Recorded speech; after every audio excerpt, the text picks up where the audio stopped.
Welcome to Lesson 4, Variables. Variables are very simple inside of PHP.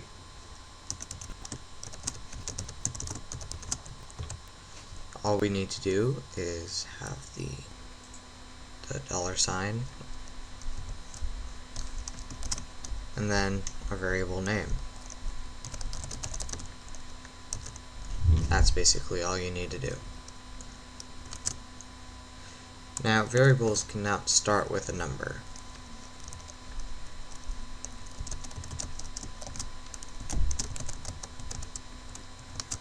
This would be invalid. Variables can start with an underscore, but after the underscore it cannot start with a number.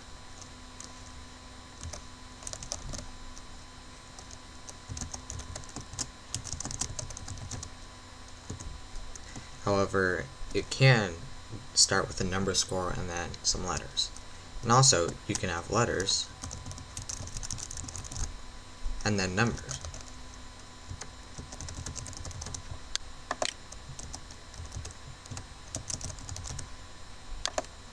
To assign a variable, all you need to do is write down your variable,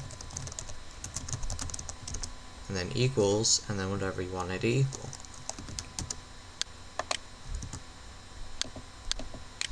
Just like that. You can also assign it here when you first declare the variable. And we are also able to use our variables in multiple situations, such as an echo.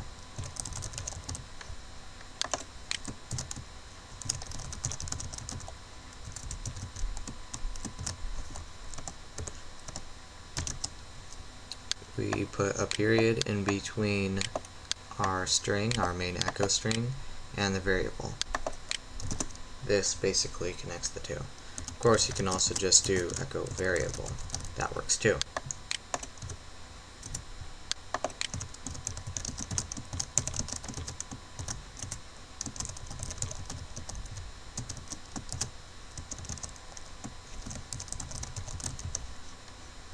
Now if we save this and then go to our page,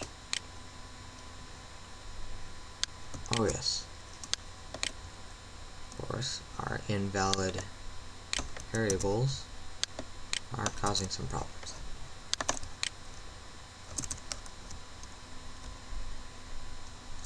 There we go. Now you can see that our first variable is equal to 11, and then since we reassigned our variable, it now equals 10. We can also use the variables in ifs and while, stuff like that. You can echo it out, print it out. So basically, you can do everything with a variable.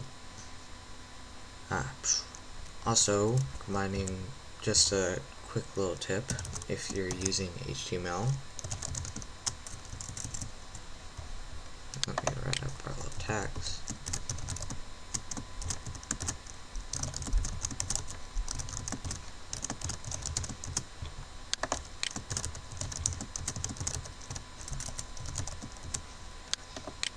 We can put our variables inside of parts of our HTML. So if we have a button or text area, I'm not sure if this is right, just guessing right now. We can echo out our variable into, say, text areas.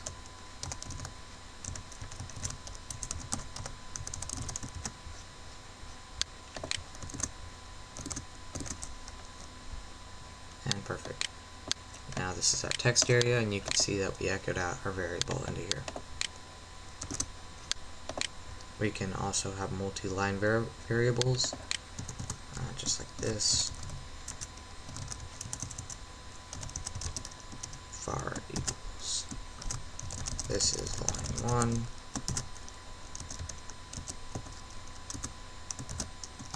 This is line 2. This is line 3. And that would be valid.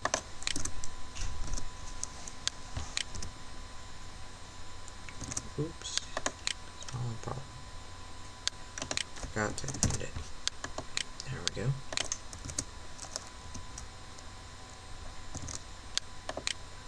and we could also get that out. If you have a problem with the quotation marks, such as you want to store some piece of HTML code, you can change it to a single quotation, and a single quotation can only be ended with another single. So then after you start and end with these singles, no matter how many doubles you have, it won't affect the line.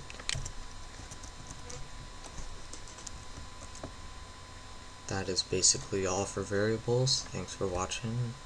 Hope to see you next time. That is all. Thanks for watching. Hello and welcome back. We were just now learning about get. Now we are learning about post. Post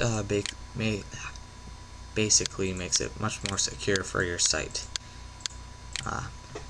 Normally, the normal method for form to send the variables is over the URL. I'll add this little question mark, our URL, or our variable, and then the variable's value. Now, of course, this can be easily modified. So if you're sending precious information or stuff that you don't want accessed by the user, then you would use post. So it now says hello hackers. Now we use post by doing this.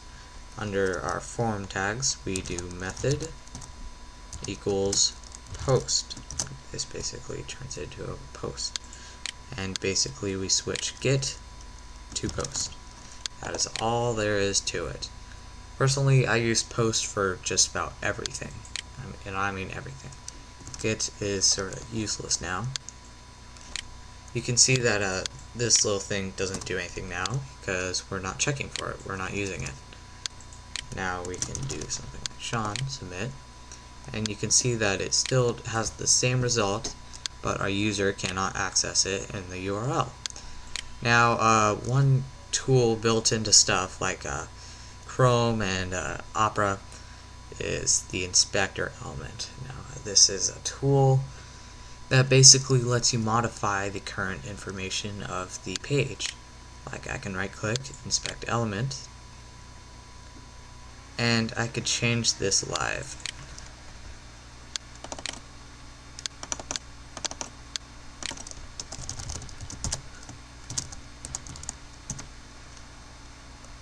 Oops.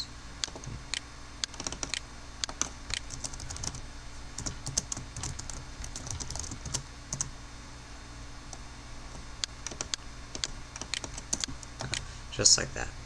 So I'm able to change the name of this to something random. Therefore, when I submit, even if I put some text in there, it won't show up because we are looking for the wrong thing. Some people create a hidden value. Here's a hidden value. Input type equals hidden. Name equals hide, value equals secret info.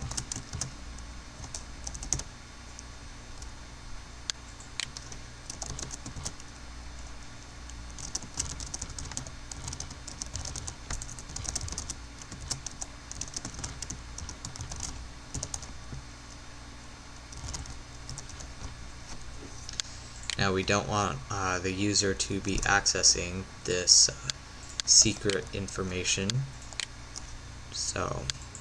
but of course it's right out in the open because of our inspect element.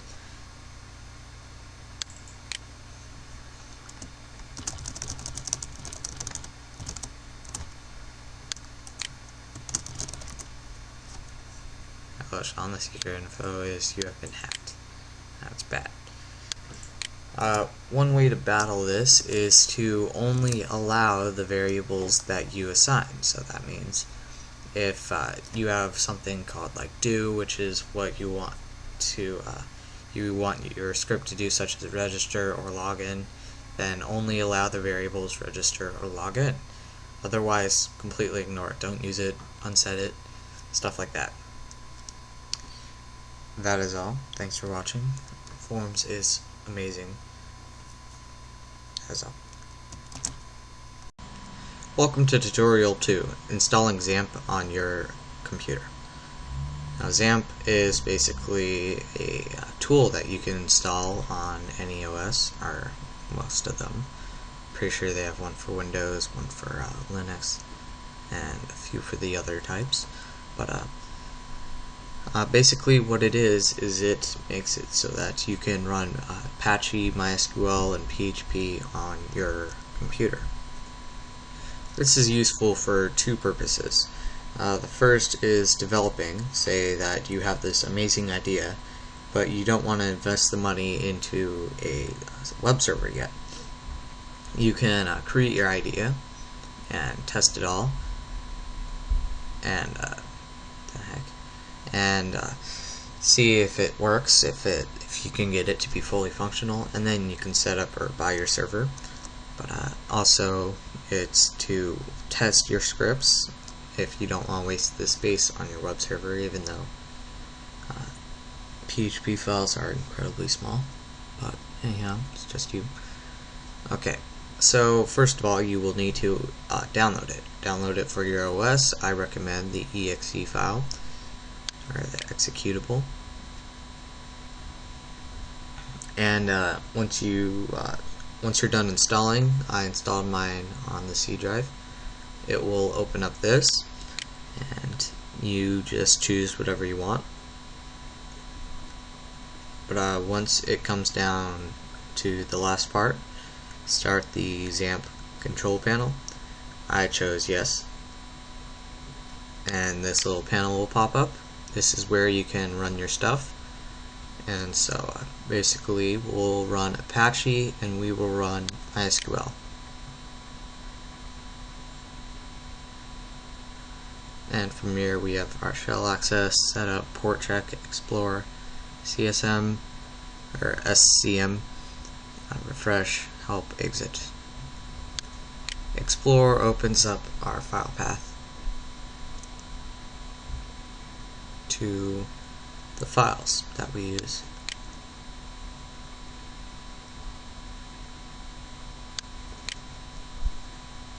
And you can like mess around, look around.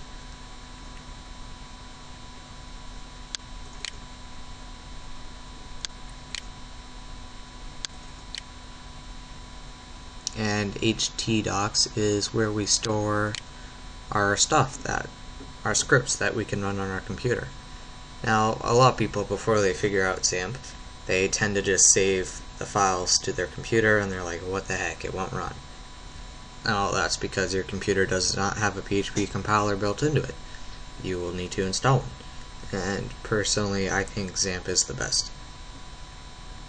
So now we can, if we go to our local host, just type http://localhost/ and enter, we can see that we come up here. It redirects us to XAMPP, and actually before that you will get something like this. You choose your language. There we go. Now you can see that we have all this stuff. Of course, you could use whatever. You can use 127.0.0.1, but I just like localhost. Now from here we can view our status.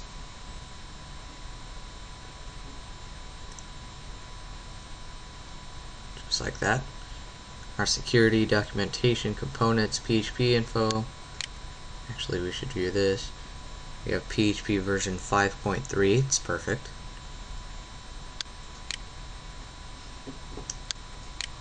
Now, let's script. Basically, all we need to do now is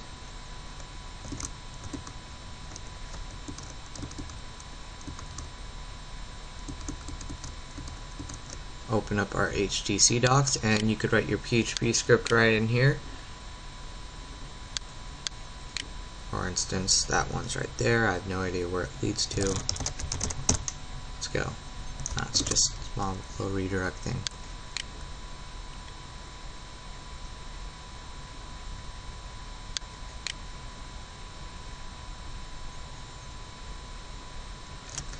But yeah, that's basically how you install XAMPP. That's how you use it. All you need to do is locate your install location and go to ht docs. And from there you can access it by going to your local host. And very simple, very easy. Thanks, and I hope to see you again. Hello and welcome to part 2 of forms. Right now we are going to be using Git to retrieve our variables. So before we show our form here, since we're sending the variables to our same file where the form is, we are going to have to check for the variables to see if the form has been submitted before. We do this by just choosing a random variable and we retrieve it. Git works like this. You open it like any normal variable, but you do $_get, and it's basically like an array. If you've seen the array tutorials, open up your brackets, choose the name of the variable you're trying to access, which is in this case name, and we need to assign this to a variable. Name equals get name. Perfect. And here's a little tool or function. If is set name. Basically this checks if name has been assigned before.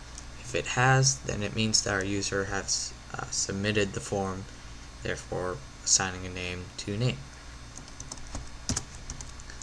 Now I don't want this form to display twice, so I'm going to use a die. And from die we can echo out stuff like a little error message, but in this case I'm just going to use it to say hello.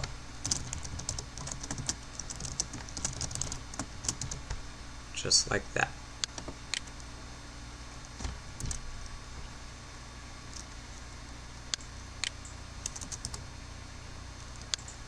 Name will equal Sean, and then I'll say hello Sean.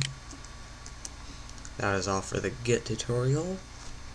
See the post tutorial to learn how you can securitize your forms more. Hello, it's me again with another tutorial.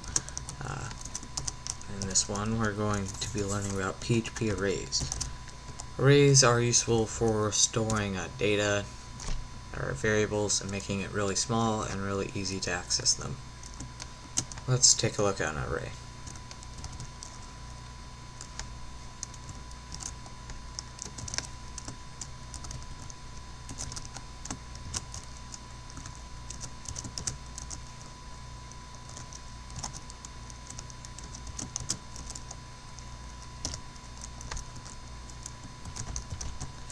This is a basic array. Now, basically how an array works is how you use it is you have your array and you insert one of these brackets, you insert the key to the value that you want to access, and you close that, and that will return the value. Arrays are sort of hard to explain. Basically it's like this. You have an array and it's basically a variable that stores a bunch of variables.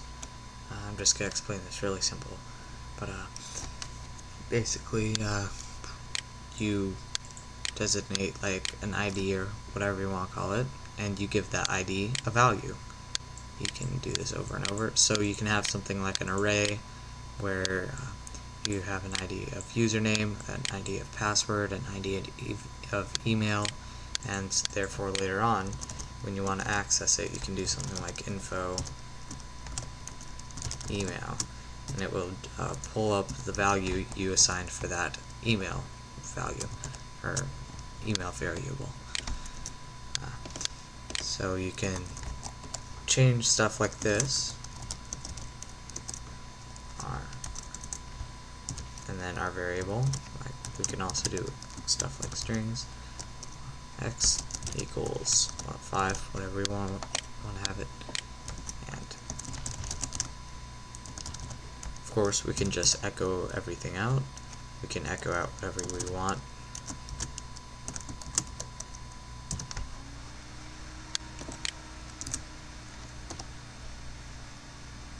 And that would echo out 5 because we assigned 5 right there, and we echoed out 5, the variable. To delete a variable, all you have to do is unset r and then our variable name, or we could just do the whole array. That is pretty much it for arrays. Basically, when you declare the variable, you just have to do array and then our ID. And we do this equals then or greater than sign, which sort of looks like an arrow, and then the value of that ID. So yeah, arrays are very simple. I use them all the time. They're very good, very neat. It's perfect. Thanks for watching. Hello again, I am here to teach you the for PHP. For is basically like a while loop, only it's much more simple. Let's take a look at one. It starts out like a while loop. You do for, except for it works like this. You declare your variable, you see if the variable is equal to something, or less than, or more than, or more and equals, whatever. And then you do an action every time for is run.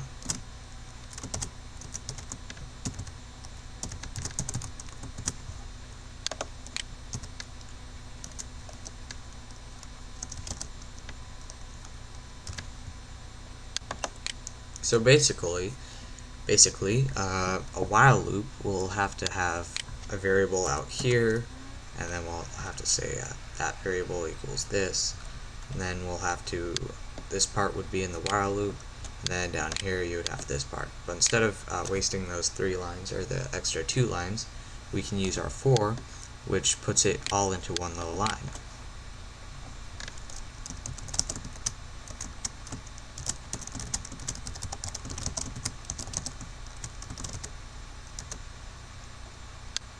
As we save that, we can see it outputs just like a while loop. 0, 1, 2, 3, 4.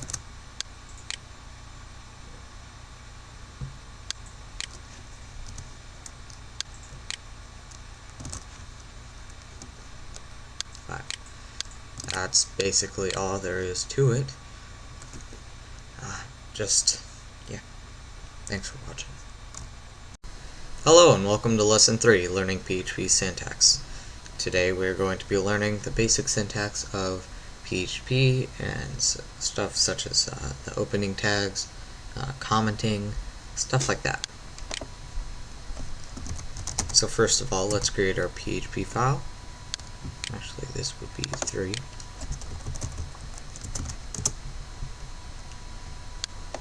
And let's open it up in our code editor.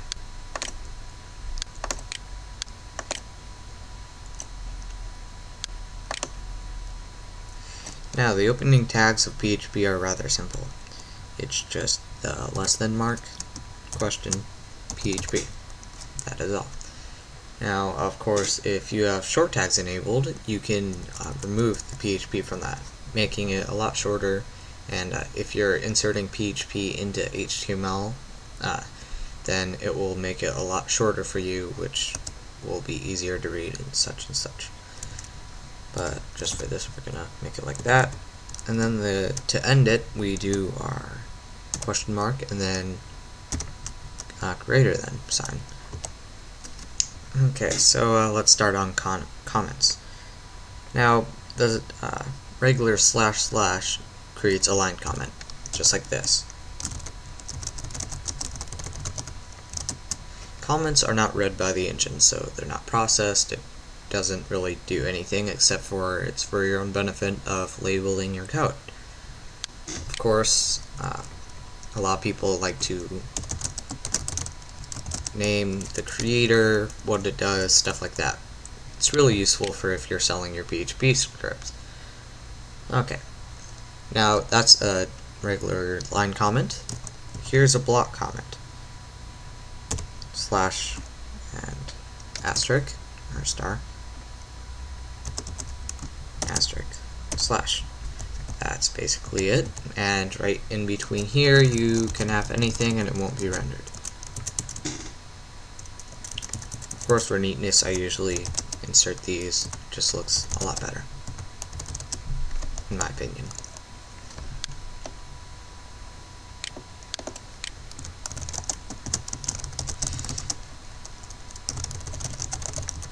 To show that the comments are not rendered, or why I keep on saying render, sorry, run or executed, we can insert these echo tags.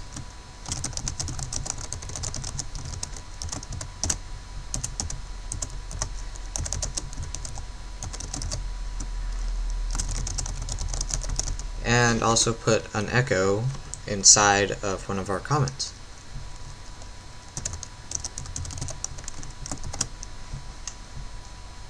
Let's save that.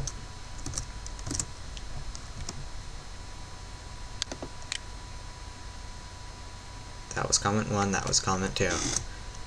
As you can see, it ignored our comments. Let's continue on.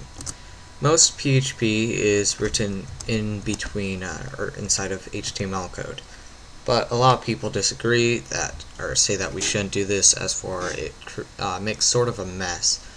But personally, I don't really care. I'm able to read my own code, and I'm fine with that.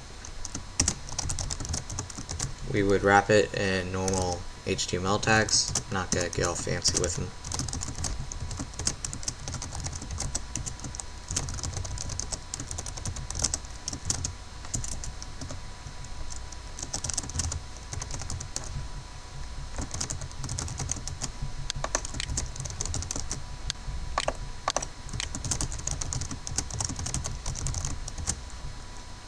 Anything out of these PHP marks will be rendered as HTML. So now we can F5. And of course you won't see it because we didn't do anything. But if we view our source, we can see that's wrapped in HTML tags. Thank you, that's the lesson for today. We'll see you next time. Welcome to Lesson 1, an intro to PHP. In this tutorial, I will be talking about the basics of PHP, how to get set up, and a couple of extra stuff. So, first of all, you will need PHP, of course, installed on your server. For this tutorial and the next ones, I will be using PHP version 5.2. However, any other version should do just fine. Okay. Now, in case you didn't know, PHP is one of the best languages to use on your website, and it's used by many major companies like Google and Facebook. But let's get started. First of all, you will need a file editor. I'm using cPanel in this case. That came with my hosting package. However, any other file manager that can create files, directories, and edit the codes will be acceptable. Now, first of all, we need to create a file. I set aside a directory just for our learning. Let's create it, and we'll call it 1 for lesson1.php. Create new file. And we can also open up our code editor.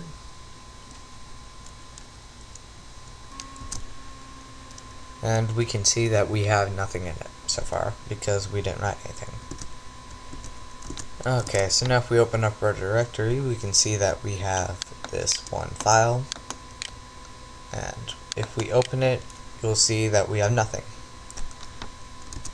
Now, That's because we haven't produced anything in it. So to open up our tags or tell our engine that we are now using PHP, we do less than question mark PHP and then question mark greater than. Now there is a shorter form of this, which is just like that, or no, just like that, but you need something called short tags enabled. You can find more on your PHP info, but we're just gonna go like this. Okay, so in order to write something out or print it, we do echo, followed by the string that we want to print. Let's do hello world. We also end our lines with a semicolon, just like any other programming language. If we save our changes, go back to the page and press F5, we will see that we now have hello world.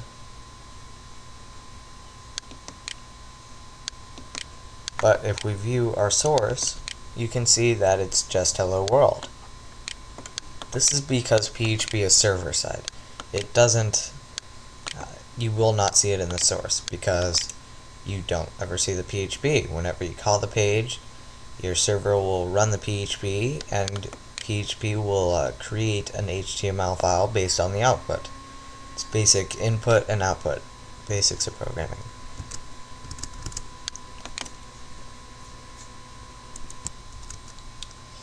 Another version of echo is print.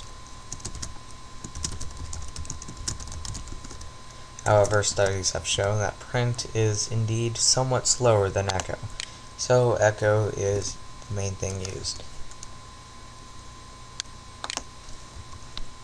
You may also see that it does not have a new line, but even though we have a new line here. This is because, of course, it prints out the HTML, so all it really sees is this and this. We can make a new line by putting in our HTML code for new line right here.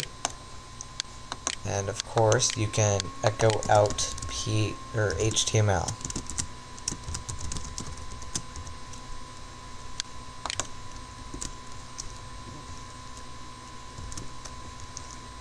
Just like that.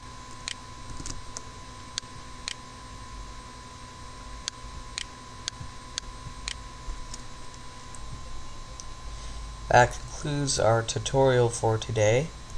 I'll see you next time. I hope you find this useful, but that is all. Thanks for watching.